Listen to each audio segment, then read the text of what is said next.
Hello everyone, my name is Khushbu Chaudhary और आज हम इस वीडियो में पॉलिटिकल साइंस का एक और इम्पॉर्टेंट टॉपिक करने जा रहे हैं जो कि है जस्टिस, न्याय। ये video BA political science, MA political science, net JRF और यूपीएससी के ऑप्शनल पीएसआईआर सभी के लिए बहुत इंपॉर्टेंट है। और अगर आप स्कूल में भी हैं तो 11th-12th के बच्चों के लिए भी ये वीडियो इतनी ही इंपॉर्टेंट है। तो चलिए स्टार्ट करते हैं। यूनिट 6 जस्टिस में हम इंट्रोडक्शन पढ़ेंगे, नेचर कवर करेंगे, आइडिया ऑफ जस्टिस, प्रोसीजरल और सब्सटेंटिव जस्टिस के बीच का डिफरेंस देखेंगे, नीड्स, राइट्स एंड डेजर्ट्स क्या होता है और John Ross theory of justice.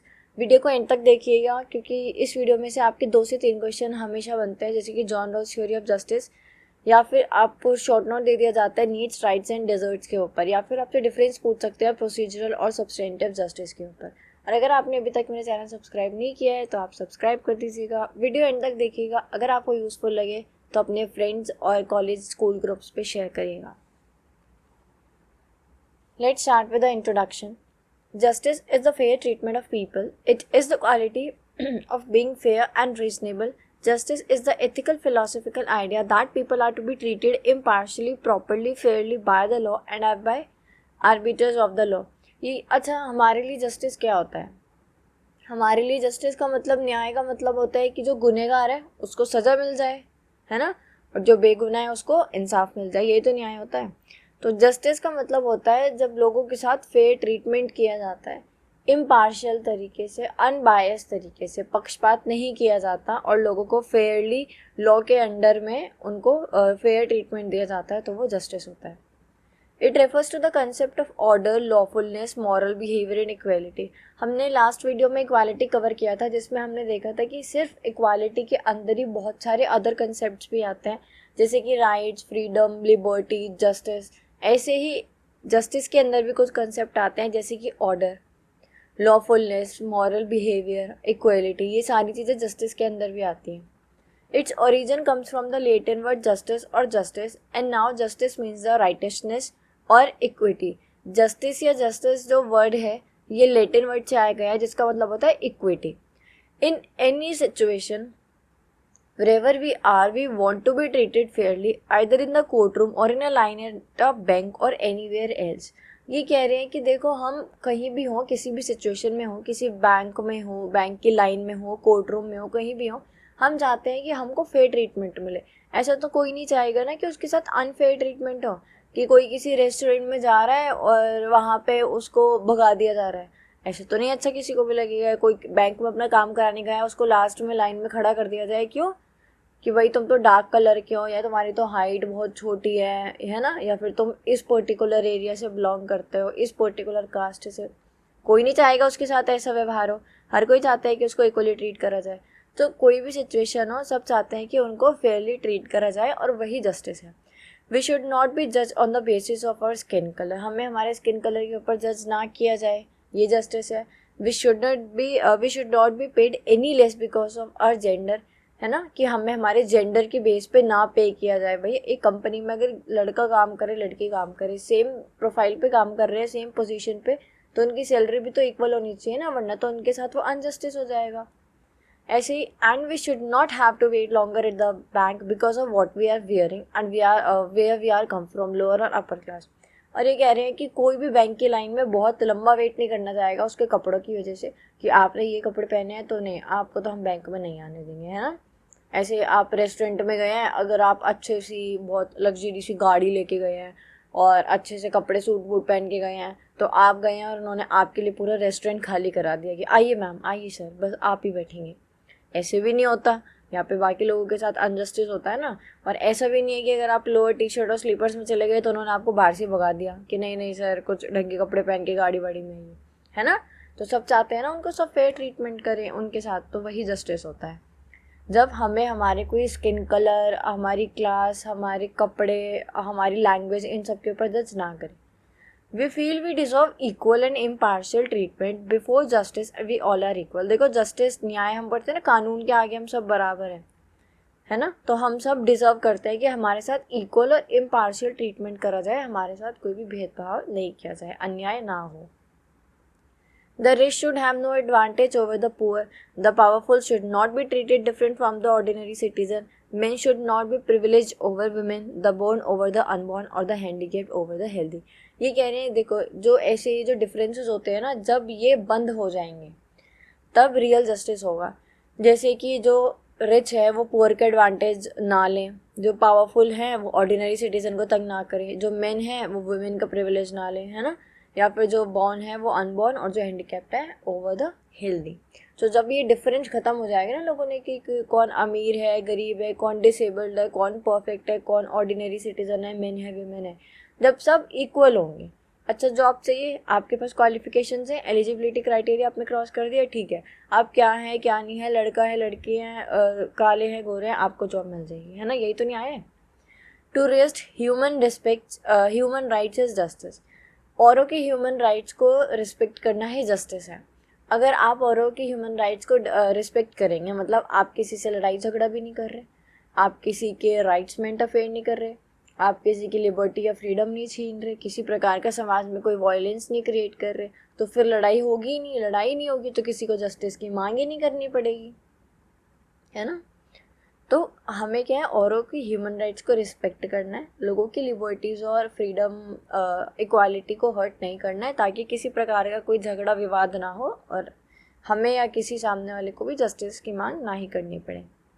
When we talk about political theory and practice in defending or opposing laws, public policies and government decisions, appeals are made to the notion of justice. ये देखो हमारे पास ये right तो है कि जैसे मान लीजिए सरकार ने कोई भी कानून बनाया, जैसे कि आप एनआरसी को ले सकते हैं, और आप किसान बिल जो आया था उसको ले सकते हैं, या आप अग्निवीर को ले सकते हैं.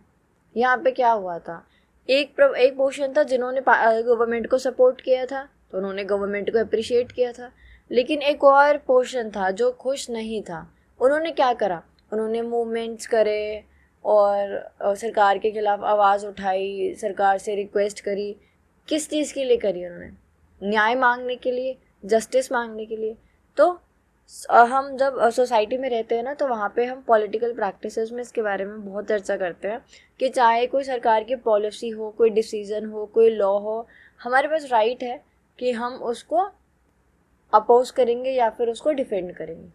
अब जिन लोगों ने डिफेंड किया वो तो सपोर्ट में, वो अप्रिशिएट कर रहे हैं. जिन्होंने डिफेंड नहीं करा वो क्या करेंगे, जस्टिस की मांग करेंगे, न्याय की मांग करेंगे. इसका नेचर देखते हैं. Social and political movement, civil disobedience movements, ये कुछ आपके एग्जांपल्स दिए गए हैं जो जस्टिस को लेकर किए गए हैं, जैसे कि social political movements, civil disobedience, satyagraha campaigns, ये सब चलाए गए थे ना. ऐसे civil rights movements, Dalits, feminist, environmental movement, बहुत सारे मूवमेंट्स हुए थे. ये किस लिए होते हैं, न्याय मांगने के लिए, जस्टिस के लिए होते हैं. इन the preamble of the Indian constitution, और आप देखिए कि जब हम सबको इक्वली ट्रीट करेंगे ना, तो किसी को जस्टिस की ज़रूरत नहीं पड़ेगी. चाहे आप देखें यहाँ पे, अगर आप दलित वाले में देखेंगे, वहाँ पे क्या था, इक्वालिटी की तो बात थी. अगर सबको इक्वल ट्रीट किया जाता तो वो जस्टिस की मांग ही नहीं होती कोई. ऐसे फेमिनिस्ट, ऐसे ही civil rights movements. In the preamble of Indian constitution we have seen such important terms including, देखिए अगर आपने प्रियम्बल पढ़ा है तो अच्छा है, नहीं पढ़ा है और आप पॉलिटिकल साइंस के स्टूडेंट हैं तो आपको पढ़ लेना चाहिए. 6th क्लास से लेके और 12th क्लास तक के जितनी भी एनसीईआरटीज़ हैं, एसएसटी की, साइंस की, मैथ्स की, उन सभी का जो फ्रंट पेज होता है या फिर जो कवर पेज होता है, वहाँ पे आपको प्रियम्बल लिखा मिल जाएगा.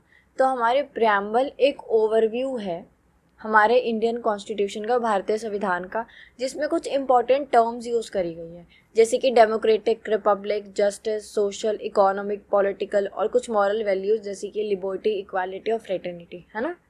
आज़ादी, स्वतंत्रता, गणतंत्र, लोकतंत्र, भाईचारा, फ्रेटर्निटी, न्याय, ये सारी चीज़ें उसमें ऐड करी गई है.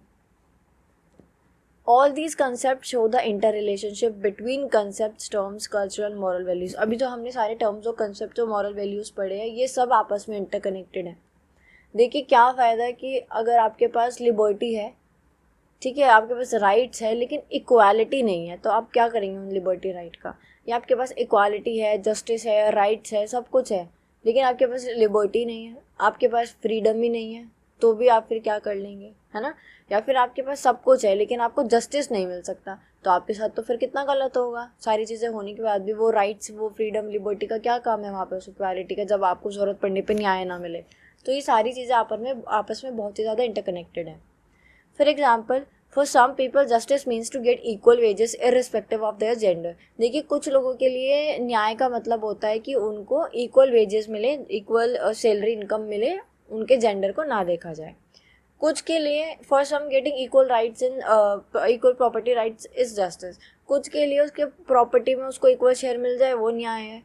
कुछ के लिए एजुकेशन न्याय है. कुछ के लिए उनका कोई कोर्ट केस जीतना ही न्याय है. अब हम देखेंगे, ठीक है, जेंडर के बेस पे इक्वल वेजेस मिले, ठीक है, न्याय है. प्रॉपर्टी राइट्स मिले, ठीक है, न्याय है. कोर्ट में जीत गए, न्याय है. एजुकेशन कैसे है? मान लीजिए आपके घर में कोई भाई या बहन है, छोटा या बड़ा, उनको पढ़ाया जा रहा है, आपको नहीं पढ़ाया जा रहा है, तो आपके साथ अन्याय हो रहा है ना. तो आप जस्टिस की डिमांड करेंगे. अगर आप खुद ही नहीं पढ़ना चाहते तो वो अलग बात है, बट घर वाले नहीं पढ़ा रहे हैं तो फिर वो आपके साथ अन्याय हो रहा है ना, तो वहाँ पे आप जस्टिस की डिमांड करेंगे. ऐसे ही आप किसी स्कूल में जाते हैं, मान लीजिए कि वहाँ पे आप थोड़े से डिसेबल्ड हैं या फिर आपका कुछ कलर कॉम्बिनेशन ऐसा है, या फिर आप थोड़े ब्राउनिश हैं, स्किनी कलर है, फेयर है, डार्क है, या फिर आपकी हाइट बहुत छोटी है, या बहुत ज़्यादा फैटी हैं, या आप अच्छी फैमिली अच्छी क्लास से नहीं आते हैं, तो इन सारे, आप किसी पर्टिकुलर कास्ट क्लास से हैं, तो इन सारे बेसिस पे अगर कोई भी स्कूल आपको एडमिशन देने से मना करता है तो ये आपके साथ अन्याय हो रहा है. ठीक है, वहाँ पे आपको जस्टिस की ज़रूरत पड़ेगी. आगे देखते हैं the idea of justice. The justice is derived from the Latin word jungere, to bind और टू टाई टुगेदर. देखिए, जस्टिस लैटिन वर्ड से लिया गया है जंगर, जिसका मतलब होता है बाइंड या फिर टाई टुगेदर, बांधना. Justice organises people together into a right और fair order of relationship by distributing to each person his और her due share of rights and duties, rewards and punishments. Justice का मतलब होता है, justice ना न्याय लोगों को इस तरीके से बांध के रखता है कि सभी लोगों में इक्वल डिस्ट्रीब्यूशन हो. किस चीज़ का? उनके राइट्स का, ड्यूटीज़ का, रिवॉर्ड्स का, पनिशमेंट्स का, है ना. अगर 10 लोगों ने गुनाह कराया तो 10 लोगों को सज़ा मिलनी चाहिए. जस्टिस तो यही कहता है. 5 को मिलेगी, 5 को नहीं, तो फिर ये अन्याय है. तो जस्टिस का मतलब होता है सभी लोगों को इक्वली और फेयर तरीके से ट्रीट करना, इम्पार्शली तरीके से ट्रीट करना. जिसको रिवॉर्ड देना है रिवॉर्ड दो, जिसको पनिशमेंट देनी है पनिशमेंट दो. आगे कुछ पॉलिटिकल थिंकर्स की डेफिनेशंस हैं. डेफिनेशंस बहुत इंपॉर्टेंट है, क्योंकि अगर आप मास्टर्स के स्टूडेंट हैं तो फिर आपको 2 से 3 डेफिनेशंस लिख के आनी पड़ेंगी, तभी आपको एग्जाम में मार्क्स देंगे. हम कुछ देख लेते हैं, जैसे कि एरिस्टोटल क्या कहते हैं. Aristotle define justice as a treating of equals equally and the unequal equally in proportion to the inequalities. आप कहेंगे अब ये क्या खिचड़ी है कि इक्वल्स इक्वली अनइक्वल इक्वली. आप इमेजिन कीजिए कि आप एक कंपनी में जॉब करते हैं. वहाँ पे एक एचआर की पोस्ट है, एक मैनेजर, ठीक है, एक एचआर की पोस्ट है, 40 वहाँ पे एम्प्लॉयज़ हैं और 5 वहाँ पे कर्मचारी हैं. अब जो कर्मचारी हैं उनको, जो एचआर है उनको, और जो एम्प्लॉयज़ हैं उनको, जब इन सबको सेम सैलरी मिलेगी तो फिर ऐसे तो क्या होगा, फिर वो एचआर भी सोचेगा ना, मैंने क्या ही पढ़ाई करी है, जब जो कर्मचारी को और एम्प्लॉय को सैलरी मिल रही है वही इतनी हाई स्किल्स होने के बाद भी मुझे मिल रही है, तो ये अनइक्वल ट्रीटमेंट होगा, है ना. लेकिन जब हम एचआर को एचआर की सैलरी देंगे, एम्प्लॉयज़ सारे इक्वल हैं, 40 के 40 को हम सेम इक्वल सैलरी देंगे, और जो हमारे 5 कर्मचारी हैं हम उनको इक्वल सैलरी देंगे, तो हम यहाँ पे क्या कर रहे हैं, हम इक्वल्स को इक्वली ट्रीट कर रहे हैं. 40 एम्प्लॉयज़ हैं तो हम किसी में भी भेदभाव नहीं कर रहे हैं, उन 40 को इक्वली ट्रीट कर रहे हैं, इक्वल सैलरी दे रहे हैं. और जो अनइक्वल्स है, जैसे एचआर अलग है, कर्मचारी अलग है, एम्प्लॉय अलग है, तो ये सब एक एक अनइक्वल वाली कैटेगरी में आ रहे हैं, तो हम इनको अनइक्वली ट्रीट कर रहे हैं. ठीक है. SAC मेरियम कहते हैं justice consists in a system of understanding procedure through which each is accorded what is agreed upon fair. देखिए, ये कहते हैं जस्टिस होता है कि जब जो एक फेयर जो एक ट्रीटमेंट निकल के आता है ना, एक आउटकम जो वहाँ पे सब एग्री हो जाते हैं एक सिस्टम, एक प्रोसीजर को समझ के, वही जस्टिस है. D Raphael, Benn and Peters, JS Mill, Salmond, इन सब ने बहुत सी बातें कही हैं. डी राफेल कहते हैं justice protect the right of the individual as well as the order of society. D Raphael कहते हैं जस्टिस लोगों के राइट्स को प्रोटेक्ट करके रखता है, साथ ही साथ सोसाइटी के ऑर्डर को भी. न्याय रहता है तो वहाँ पे हमारे अधिकार भी सुरक्षित रहते हैं और लॉ का भी अच्छे से स्टेट में काम चलता रहता है. ऐसे बेन एंड पेटर्स कहते हैं to act justice then is to treat all man alike except where they are relevant difference between them. JS Mill का कहना है justice is the name of certain class और moral value which concerns the essential of human well-being more clearly and are therefore of more absolute obligations than any other rules of guidance for life. Salmon कहते हैं justice means to distribute the due share of everybody. ये आप 2 से 3 definition ज़रूर याद कर लीजिएगा, आपके एग्जाम पॉइंट ऑफ व्यू से बहुत इंपॉर्टेंट है. नेक्स्ट है प्रोसीजरल एंड सब्सटेंटिव जस्टिस. देखिए मैं आपको शॉर्ट बता देती हूँ. पहले प्रोसीजरल जस्टिस का मतलब होता है वो न्याय जो एक प्रोसीजर के साथ दिया जाए, ठीक है, एक वहाँ पे ना प्रोसेस फॉलो किया जाए. और सब्सटेंटिव जस्टिस का मतलब होता है किसी भी गुड्स का, सर्विसेज का, किसी भी चीज़ का, सामान का जो डिस्ट्रीब्यूशन है वो समाज में इक्वली करा जाए बिना किसी भेदभाव या पक्षपात के. आइए पढ़ते हैं. The procedural justice refers to justice or fairness or impartiality of the process and procedures through which a law or a policy or a decision is arrived at and applied. Procedural justice का मतलब होता है justice, न्याय, जो कि fair और impartial तरीके से किया जाए. एक ऐसा प्रोसेस, एक ऐसा प्रोसीजर जो फेयर तरीके से अप्लाई किया जाए. पूरा जो भी अगर सरकार कोई भी स्कीम लेके आ रही है या कुछ भी सरकार काम कर रही है तो वो पूरा प्रोसीजर से फॉलो किया. जैसे हम एग्जांपल ले लेते हैं, हम स्कूल में पढ़ते हैं ना, तो स्कूल में हम क्या करते हैं, पहले हम केजी करते हैं, पहले हम नर्सरी करते हैं, फिर हम केजी करते हैं, फिर हम आगे पढ़ते हैं, फर्स्ट, सेकंड, थर्ड, फोर्थ, ऐसे कर करके 12th तक जाते हैं. फिर कुछ बीए करता है, कुछ बीकॉम, कुछ बीएससी, कुछ नीट, कुछ कंपटीशन. तो ये सब प्रोसीजर के हिसाब से चल रहा है ना. तो प्रोसीजर के हिसाब से चलेगा तो सबको न्याय मिलेगा. अब बाकी सबको तो आप नर्सरी से ले रहे हो, कुछ का एडमिशन आपने सीधा 3rd क्लास में, 1st क्लास में ले लिया, तो क्या ये अन्याय नहीं है? बिल्कुल अन्याय है. तो जस्टिस होता है जब हर चीज़ एक प्रोसीजर के हिसाब से, एक प्रोसेस के हिसाब से चले, फेयर तरीके से हो, लॉ के और पॉलिसीज़ के अंदर. Procedural justice is a just and fair process which brings this outcome. जब प्रोसीजरल जस्टिस, जब भी कोई न्याय मिलता है ना प्रोसीजर के हिसाब से, प्रोसेस के हिसाब से, तो उसका आउटकम भी बहुत अच्छा निकल के आता है. Sorry. The principle of procedural justice has traditionally been based on the idea of formal equality of person as a human being or as a subject of rule of law. They get equality irrespective of their difference in gender, religion, race, caste, wealth, etc. ये कह रहे हैं procedural justice का जो principal होता है वो traditionally कुछ ऐसा होता है कि मेन जो इसमें काम होता है वो होता है फॉर्मल इक्वालिटी ऑफ पर्सन, है ना. आप प्रोसीजर के साथ भी देख रहे हो कि सबको आप एक इक्वल शेयर दे रहे हो, इक्वालिटी मेंटेन करके रख रहे हो, irrespective of their gender, religion, race, caste and wealth. अब देखिए जब हम प्रोसीजरल जस्टिस की बात करते हैं ना तब हम राइट्स बेस्ड जस्टिस की बात करते हैं, हम राइट्स पे फोकस करते हैं, ठीक है. जब हम नीड्स बेस्ड जस्टिस की बात करते हैं तब हम सब्सटेंटिव जस्टिस की बात करते हैं. अब देखते हैं rights based justice is seen as procedural justice and needs based justice is seen as substantive justice, है ना.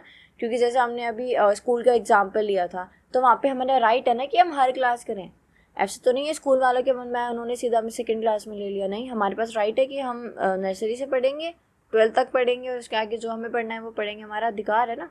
तो प्रोसीजरल जस्टिस में हम राइट्स पे फोकस करते हैं. लेकिन मैंने आपको बताया था हम सब्सटेंटिव जस्टिस में नीड्स के बारे में बात करते हैं क्योंकि वहाँ पे इक्वल डिस्ट्रीब्यूशन की बात करते हैं लोगों की ज़रूरतों के हिसाब से. For example, if a company has a strict tardiness policy with specific punishments of employees are repeatedly laid, that policy must apply to everyone at every level. If some people are exempt from the rule, procedural justice is not being enacted.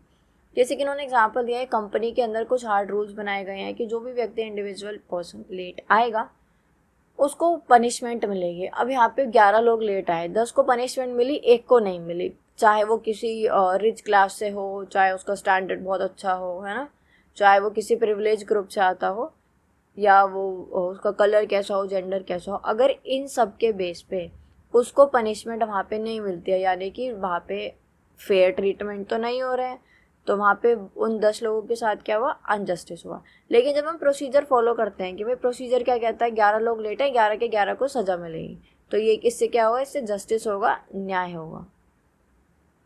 4 principles of procedural justice being fair in process. इन्होंने 4 principal बताए हैं procedural justice के. जैसे हैं जो process है ना वो फेयर तरीके से होना चाहिए, बीच में कोई घपला नहीं होना चाहिए. बीइंग ट्रांसपेरेंट इन एक्शंस के ऊपर जो एक्शंस लिए जाए ना वो ट्रांसपेरेंट, सबको देखिए कि हाँ भाई ये चीज़ हो रही है. ठीक है। प्रोवाइडिंग अपॉर्चुनिटी फॉर वॉइस, आवाज़ उठाने के लिए अपॉर्चुनिटी भी होनी चाहिए। अगर कुछ गलत हो रहा है तो बोलेंगे ना, मान लीजिए अगर उस एक को प्रिविलेज मिल रहा है तो वो 10 के पास राइट तो हो कि वो बोलें। और बीइंग इम्पार्शियल इन डिसीजन लिया जाए बिना पक्षपात के। नेक्स्ट है substantive justice. Substantive justice refers to the justice और फेयरनेस ऑफ द कंटेंट और outcome of law, policy and decision. Substantive justice के अंदर हम बात करते हैं जो जस्टिस है और वो फेयर तरीके से लिया जाए, जिससे कि जो भी लॉ, पॉलिसी और डिसीजन है उनका आउटकम अच्छा निकल के आए, फेयर निकल के आए। Substantive justice is seen as based on needs. हमने देखा था सब्सटेंटिव जस्टिस नीड्स के ऊपर बेस्ड होता है, क्योंकि यहाँ पे हम इक्वल डिस्ट्रीब्यूशन की बात करते हैं। नेक्स्ट देखते हैं substantive justice is seen as based on needs, ये हो चुका है। It is a kind of justice administered according to the rule of law. When we talk about substantive justice, it focus more on the fair distribution of each thing among all individuals without any discrimination on the basis of color, creed, religion, caste, etc. ठीक है, तो ये कह रहे हैं कि जब हम सब्सटेंटिव जस्टिस की बात करते हैं तो हम फेयर डिस्ट्रीब्यूशन की बात करते हैं। ठीक है, हम बात करते हैं नीड्स बेस्ड, रूल के अंदर रह के, जो रूल ऑफ लॉज बने हैं उनके कायदे में रह के। ये कह रहे हैं सब्सटेंटिव जस्टिस के अंदर हमारा जो फोकस होता है ना, वो होता है कि जो भी समाज में डिस्ट्रीब्यूशन हो रहा है किसी भी चीज़ का, है ना, चाहे इक्वालिटी राइट्स हो, चाहे कपड़े हो, चाहे खाना हो, राशन हो, हर चीज़ का इक्वल डिस्ट्रीब्यूशन किया जाए, ना कि भेदभाव किया जाए उनके कलर, क्रीड या रिलीजन, क्लास को लेके। एग्जाम्पल है डीबीटी। डीबीटी का मतलब होता है direct bank transfer. In this, whatever amount government allocates will directly go to each one's account. In this case, the possibility of corruption will be less and a person enjoy their right fairly is an example of यहाँ पे एक mistake है, procedural नहीं, substantive justice आएगा, आप correct कर लीजिएगा। तो सब्सटेंटिव जस्टिस का एग्जांपल हमने लिया DBT.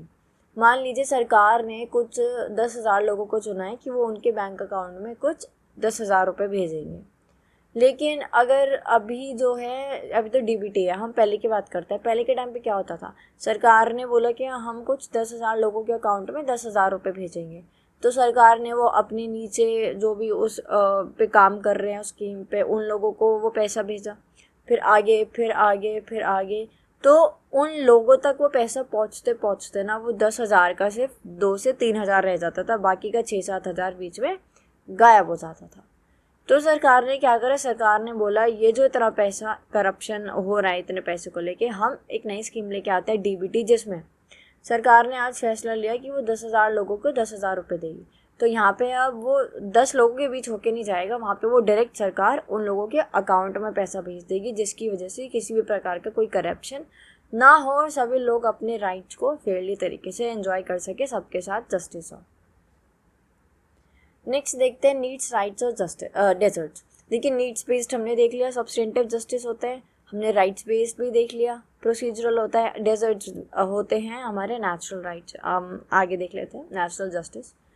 The most famous formulation of a need based justice is marks principle of communism. From each according to his ability to each according to his needs, the differentiate needs, especially basic material needs, from wants, preference or desires. जो needs based justice होता है substantive justice, उसमें हम marks के कुछ principal को देखेंगे, marks principle of communism, जिसमें वो कहते हैं कि लोगों को ना उनकी एबिलिटी और उनकी नीड्स के हिसाब से डिस्ट्रीब्यूट करना चाहिए। ऐसा नहीं है कि जिसके पास ऑलरेडी सब है तुम उसे पहले जाके दे रहे हो, नहीं, लोगों की एबिलिटी देखो, उनकी नीड्स देखो, वांट्स देखो, डिज़ायर, प्रेफरेंसेस देखो, जिसको ज़्यादा ज़रूरत है उसको पहले दो, है ना, जिसके पास कम है जिसके पास ज़्यादा है वो तो फिर भी काम चला लेगा, जिसके पास कम है उसको पहले दो। According to Abraham Maslow, there is a hierarchy of human needs, and our most basic needs are fresh air, water, food, shelter, to our needs for safety, love, self-esteem and self-realization. Abraham Maslow कहते हैं कि जो हम humans होते हैं ना, हमारी कुछ जो बेसिक नीड्स होती हैं उनकी हायरार्की होती है, जैसे कि फर्स्ट नंबर पे फ्रेश एयर होती है ना, सेकंड पे वाटर, फूड, शेल्टर, किस चीज़ के लिए होता है, हमारी सेफ्टी के लिए, हमारे सेल्फ इस्टीम के लिए, हमारे सेल्फ रियलाइजेशन के लिए। Then obviously needs based justice calls for egalitarian distribution of resources within across countries. ये कह रहे हैं जो नीड्स बेस्ड जस्टिस की बात करते हैं ना, वहाँ पे जो डिस्ट्रीब्यूशन होता है रिसोर्सेज का वो इगैलिटेरियन तरीके से, यानी इक्वली तरीके से होता है। Rights based justice conception of justice different from egalitarian needs based justice. जो राइट बेस्ड है वो नीड बेस्ड जस्टिस से अलग है। कैसे है, According to Locke, the main function of the state was to protect the negative liberty rights of the individual, and the welfare state stresses the positive freedom or welfare right of citizen. Law क्या कहते हैं, जो एक राज्य होता है उसका काम होता है कि वो लोगों के नेगेटिव लिबर्टी राइट्स को प्रोटेक्ट करे, लेकिन जो एक वेलफेयर स्टेट होता है, जो एक अच्छा बढ़ता स्टेट होता है, उसका काम होता है वो लोगों की पॉजिटिव फ्रीडम, पॉजिटिव राइट्स और वेलफेयर राइट्स पे फोकस करे. Desert based conception of justice are occasionally referred to as natural justice. Desert based justice को हम नेचुरल जस्टिस के तौर पे देखते हैं, क्योंकि देखिए हमारा ये मानना है कि हमें भगवान ने बनाया है ना, हम नेचुरल है, नेचर को, कुदरत को भगवान ने बनाया है ना, तो किसी के भी बीच में किसी भी प्रकार का राइट्स या नीड्स को लेके अन्याय नहीं होना चाहिए, नेचुरल जस्टिस होना चाहिए. It is a tough and non egalitarian version of rights based justice. It emphasises the idea of natural deserts और वर्थ ऑफ द इंडिविजुअल. यहाँ पे जो इंडिविजुअल है उसकी वर्थ को देखा जाता है कि वो कितना महत्व रखता है. Which are assume to constitute the basis of god origin nature order of things. Next देखते हैं एडमंड और हर्बर्ट स्पेंसर क्या कहते हैं. Edmund and Herbert Spencer appealed these ideas. Spencer maintained that each individual should get the benefit and the evils of his own nature. देखिए Spencer ने बहुत अच्छी बात कही है. उन्होंने ये बोला है कि हर एक इंडिविजुअल को उसके बेनिफिट और एविल्स उसके नेचर के मिलने चाहिए, ठीक है, irrespective of any kind of discrimination और इम्पार्शियल. नेक्स्ट और मोस्ट इम्पॉर्टेंट है John Rawls theory of justice. ये क्वेश्चन हर सेमेस्टर में हर ईयर आपका आता है, तो आप ध्यान से समझिएगा. According to Rawls, a stable reasonably well off society is a cooperative venture for mutual advantage. Philosopher John Rawls suggests that we should imagine we sit behind a wheel of ignorance that keep us from knowing who we are and identify with our personal circumstances or wheel of ignorance.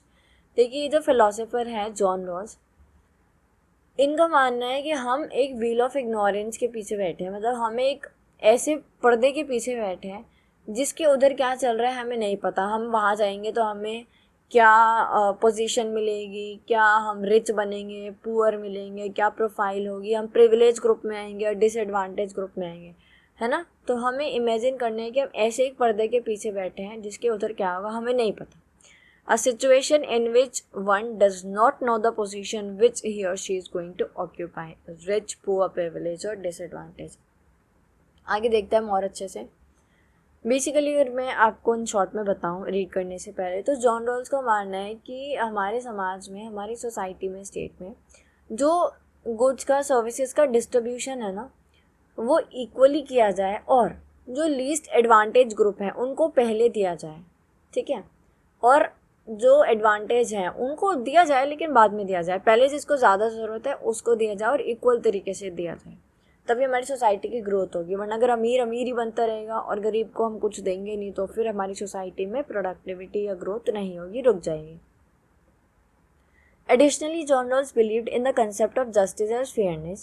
That means every person should be treated with fairness and recommends equal basic liberties, equal opportunities to similar individual and offering the highest possible benefit to the least advantage or less advantaged member of society. John Rawls का मानना है कि जो justice है वो बहुत ही fair तरीका है किसी को भी न्याय दिलाने का, ठीक है, किसी के भी साथ भी इम्पार्शियलिटी से उसको जस्टिस देने का, है ना. और इनका मानना है कि that mean every person should be treated with fairness. हर किसी व्यक्ति को irrespective of any kind of discrimination उसको फेयर तरीके से ट्रीट किया जाए. सबको उनकी इक्वल बेसिक लिबर्टी मिले, सबको इक्वल अपॉर्चुनिटी मिले, है ना. हर इंडिविजुअल को सेम तरीके से देखा जाए, प्लस जो हाईएस्ट पॉसिबल बेनिफिट है जितना ज़्यादा हो सके, जो लेस एडवांटेज लोग हैं ना उनको फ़ायदा दिया जाए. The purpose of principle of social justice is to ensure that the distribution of the benefit of society in just as a fair way. जैसे कि हम देखते हैं कि जो इनकी थ्योरी का जो पर्पस है, इन्होंने जो प्रिंसिपल दिए हैं सोशल जस्टिस को लेकर, उसका मतलब ये है कि सोसाइटी में बहुत ही फेयर और जस्ट तरीके से डिस्ट्रीब्यूशन किया जाए. According to Rawls, he ensured the continuous distribution of social primary goods to all the members of society in a fair or just manner. Rawls कहते हैं कि समाज के अंदर, सोसाइटी के अंदर जो सोशल प्राइमरी गुड्स है ना, वो क्या है वो हमें आगे देखते हैं. उनका बहुत ही फेयर और जस्ट तरीके से कॉन्टिन्यूस डिस्ट्रीब्यूशन चलता रहना चाहिए समाज में, जैसे कि उन्होंने कहा है ना सोशल प्राइमरी गुड्स, तो क्या होता है सोशल प्राइमरी गुड्स? वो गुड्स होते हैं which are distributed by the basic structure of society. They include rights, liberties, powers, opportunity and income and wealth. John Rawls कहते हैं कि rights, liberty, power, equality, opportunity, income, wealth, ये कुछ ऐसे concept हैं जिसे हम कहते हैं सोशल प्राइमरी गुड्स, जिनका जो डिस्ट्रीब्यूशन है वो इक्वल और फेयर तरीके से चलता रहना चाहिए। कुछ प्रिंसिपल्स ये हैं, जैसे कि प्रिंसिपल 1 क्या कहता है? प्रिंसिपल 1 कहता है principle of equal basic liberty. सबको ना इक्वल बेसिक लिबर्टी मिलनी चाहिए। Each person should have the same individual claim to equal basic liberty. Rights and liberty should be equally available to all person. Principle 1 में Rawls बात करते हैं कि सभी व्यक्ति को, सभी इंडिविजुअल को समाज में, सोसाइटी में इक्वल बेसिक लिबर्टीज मिलनी चाहिए। सबके पास उनके इक्वल राइट्स और लिबर्टी होने चाहिए। सेकेंड वो कहते हैं सेकेंड प्रिंसिपल में द प्रिंसिपल ऑफ इक्वालिटी, समानता। ठीक है, it really means fair and equal opportunity for all, जिसका मतलब है कि सबको फेयर और इक्वल अपॉर्चुनिटीज मिले। Each person must enjoy the right to equality of opportunity in respect of all offices and positions in society. ठीक है, ये कह रहे हैं कि सभी लोगों को इक्वल और फेयर अपॉर्चुनिटी मिलनी चाहिए। कोई भी पर्सन हो, उनको उनके पास राइट टू इक्वालिटी अपॉर्चुनिटी होना चाहिए, चाहे वो किसी भी ऑफिस में हो, सोसाइटी में किसी भी पोजीशन में हो, किसी भी तबके से आते हो, कुछ भी हो, सबके पास प्रिंसिपल 1 कहता है बेसिक लिबर्टी होनी चाहिए, राइट्स होनी चाहिए, और सेकंड प्रिंसिपल उनको फेयर और इक्वल अपॉर्चुनिटी देता है। लास्ट है डिफरेंट पीपल। डिफरेंट पीपल क्या होता है? तो यहाँ पे हम फोकस करते हैं, इस रॉल्स फोकस करते हैं इस चीज़ पे कि सोसाइटी में जो लीस्ट एडवांटेज लोग हैं उनको ज़्यादा से ज़्यादा बेनिफिट दिया जाए, और जो इनकम और वेल्थ का डिस्ट्रीब्यूशन है ना वो इक्वली करा जाए, वरना वो जो हमारी इकोनॉमिक इंसेंटिव्स होता है उनको डिस्ट्रॉय कर देगा, जिसकी वजह से जो अमीर और गरीब, रिच और पुअर दोनों क्लास के लिए ख़राब होगा, और वो हमारी सोसाइटी की क्रिएटिविटी और प्रोडक्टिविटी को हार्म पहुँचा सकता है। Rawls think that excessive equality in income and wealth would destroy the economic incentives required for greater creativity and productivity. This would be harmful for both the rich and poor. Rawls argues that the distribution to benefits of all, especially the least advantaged member of society. He thinks that giving advantage to the least advantaged would give benefits to everyone else. मैं यहाँ पे आपको summarise कर देती हूँ। John Rawls कहते हैं हमारे समाज में, सोसाइटी में जो सोशल प्राइमरी गुड्स हैं उनका जो डिस्ट्रीब्यूशन है वो कॉन्टिन्यूस और इक्वल तरीके से करना चाहिए। सोशल प्राइमरी गुड्स में क्या क्या आता है? हमारी लिबर्टीज़, राइट्स, फ्रीडम, ठीक है, इक्वालिटी, अपॉर्चुनिटी, ये सारी चीज़ें। सो रॉल्स कहते हैं कि सारी चीज़ों का जो डिस्ट्रीब्यूशन है वो इक्वली समाज में किया जाना चाहिए, लेकिन जो हमारा फर्स्ट फोकस या फर्स्ट हमारी प्रायोरिटी होनी चाहिए वो होना चाहिए हमारी सोसाइटी का नीचे तबका, यानी कि जो लीस्ट एडवांटेज लोग हैं, क्योंकि जब हम लीस्ट एडवांटेज को देंगे तो वो कम से कम थोड़े तो ऊपर आएंगे ना, समाज में थोड़ी तो स्टेबिलिटी आएगी, ऐसा रॉल्स का मानना था। सो वीडियो ख़त्म होती है। Thanks for watching. Please like, share and subscribe our channel and be studyotic. अगर आपको ये वीडियो अच्छी लगी तो चैनल को सब्सक्राइब करिएगा, लाइक, शेयर और कमेंट करिएगा, और अगली वीडियो में मिलते हैं ड्यूटीज़ के साथ।